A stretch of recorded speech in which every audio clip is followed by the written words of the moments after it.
the short little savior boy, Asta, no magic guy, knight of the Black Clover series, and a young member of the Black Bulls. Now, obviously we just got into the time skip, and the last chapter really was just kind of giving us a short summary of the situation, and we got to see Asta show up, at the scene at the Spade Kingdom, like, moving fortress. I still think that the fortress itself, I'd assume that it was probably made by Morris, or at least designed, and, some form of machine from the Diamond Kingdom originally, taken by the Spade Kingdom. I'm wondering if we're going to get any comments about that, because they had to absorb things about the Diamond Kingdom's, arsenal, capabilities, and whatnot when they ended up taking over.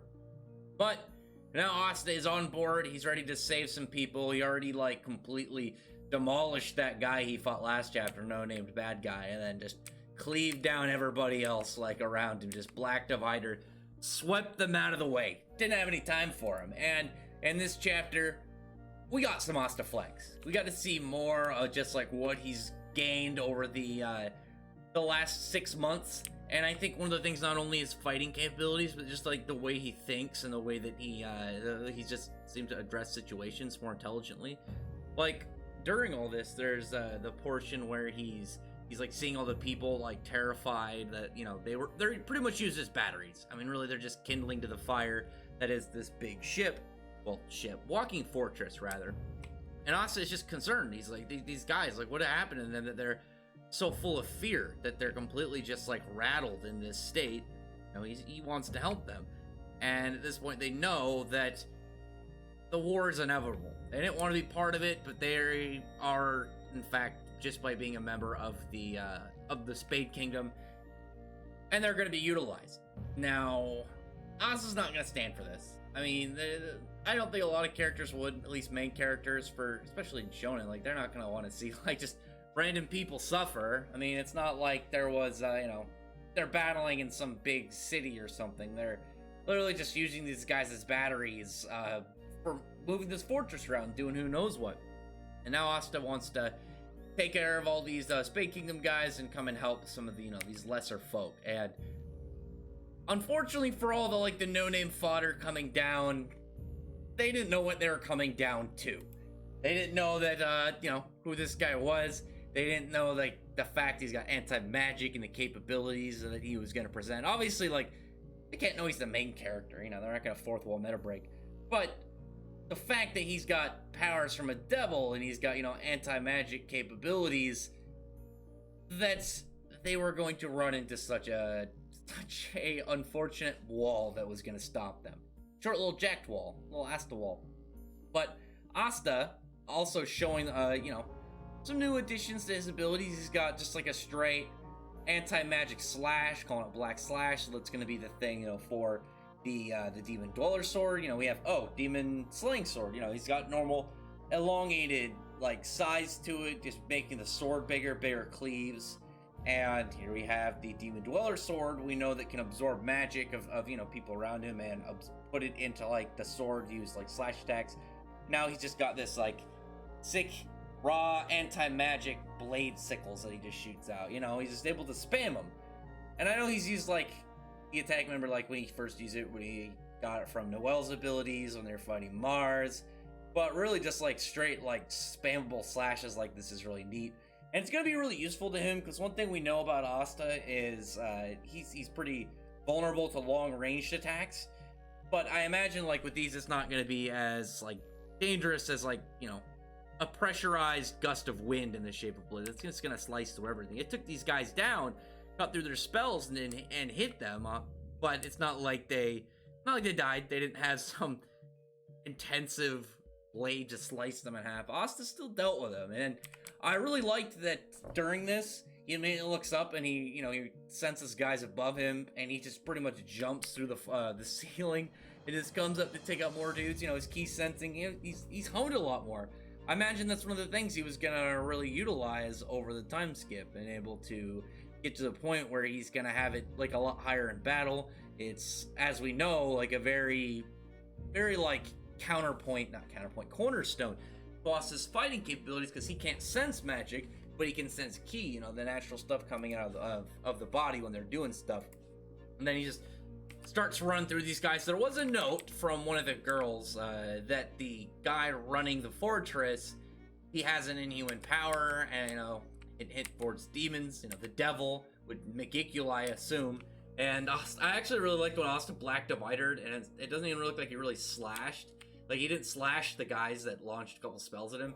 He, like, pretty much smacked it back. Like, remember back when he fought Magna, and their first time he met him in the Black Bulls, grouping, and he just, used it as like a big tennis racket and just swiped them back, and those guys all got hit by their own spells, got knocked around.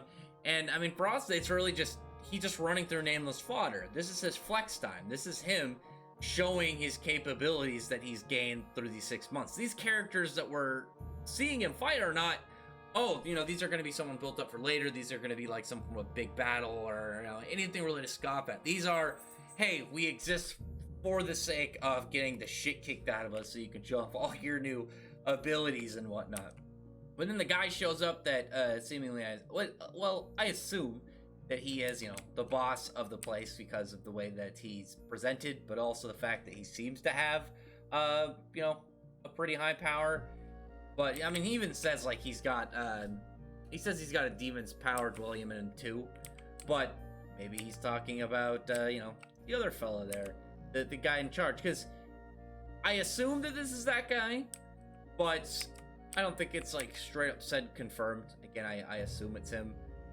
He's not ready to deal with Asta. Asta is gonna unload. Asta even, like, takes a note of, even if he's got a demon's power, that dude is trash.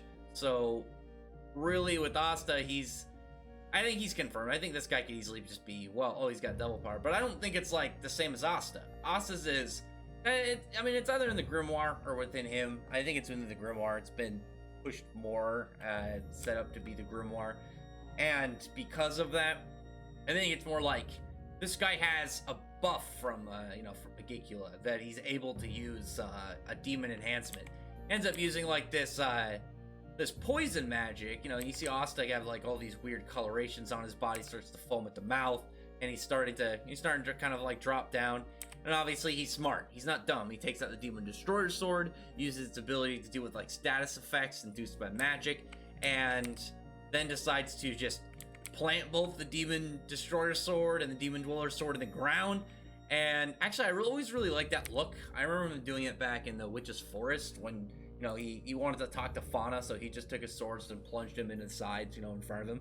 I see it looks really cool to do with multiple swords.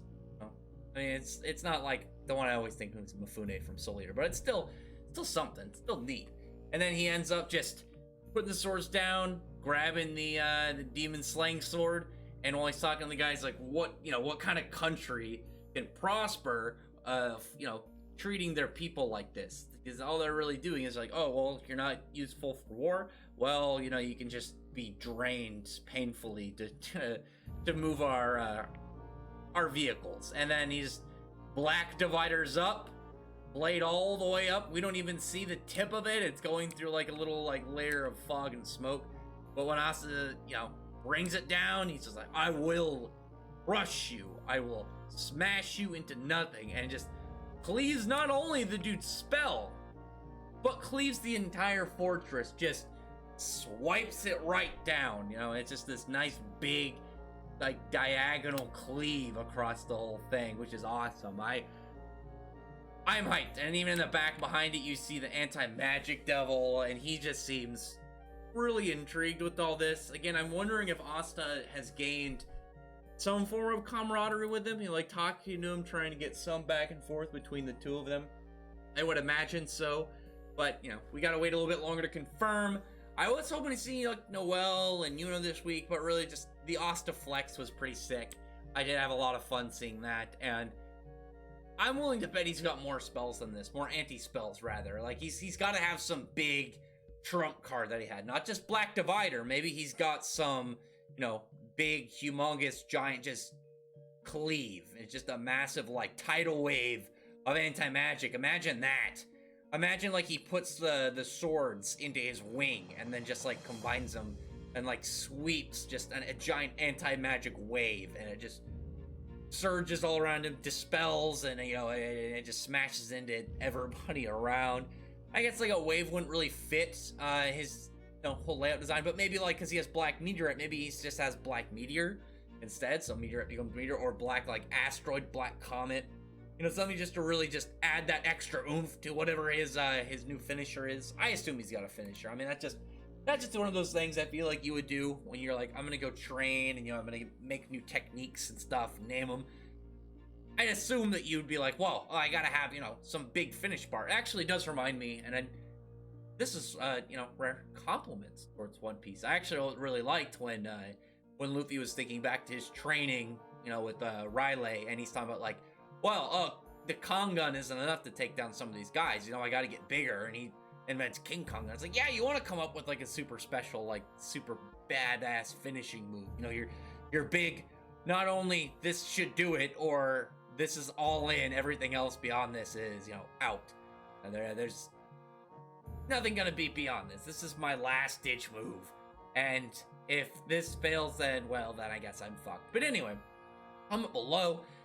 Thought about the chapter. I'm wondering again if like the layout of his devil like behind the fortress is more of a visual, kind of like, you know, when we see like parts where in the anime, I know that the anime they added some parts in the anime to you know make the devil more emphasized, like the in like the Water Temple arc.